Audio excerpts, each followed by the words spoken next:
Et ces glissements de flanc, par contre, pourraient expliquer la présence de nos fameux hummocks. Vous savez, ces blocs que l'on retrouve dans la topographie des fonds marins et qui pourraient constituer en fait de véritables fragments très importants de l'île, de plusieurs dizaines à plusieurs centaines, voire plusieurs kilomètres de diamètre.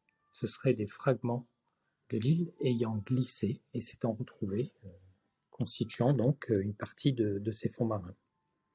Alors attention à ne pas confondre avec certains pitons, comme je l'ai entouré en rouge, là le piton, le cône Héliane, qui lui est volcanique.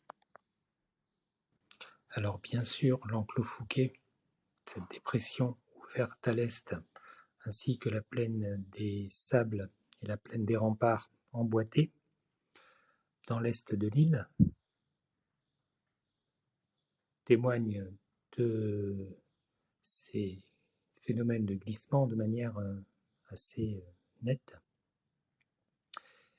Et les cirques qu'on voit sur l'excellente photo d'Hervé Douris en haut, eux, témoignent de l'ensemble des phénomènes qu'on a vus, de l'éboulement jusqu'au glissement de flanc. Glissement de flanc pour lequel il ne faut pas imaginer les glissements qui auraient donné la physionomie du cirque tel quel est. Les glissements, en fait, n'épousent pas la géométrie des cirques tels qu'on les connaît. Les choses sont plus complexes.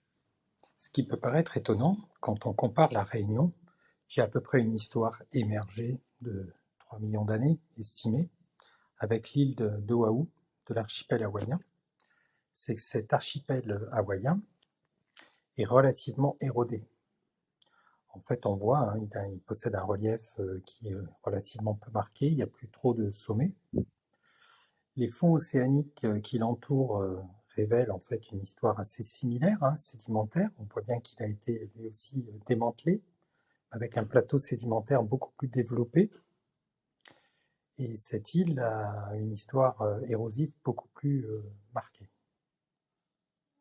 Contrairement à la Réunion, qui, elle, possède des reliefs que vous connaissez, et qui montrent une relative jeunesse, alors que ces deux îles sont d'âge relativement similaire.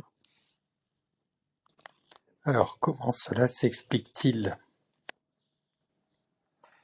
Eh bien, tout simplement par le fait que notre île a conservé des phases d'activité volcanique pendant toute sa longue vie, que ce soit sur le piton de la Fournaise tel qu'on le connaît aujourd'hui, mais aussi sur le piton des Neiges.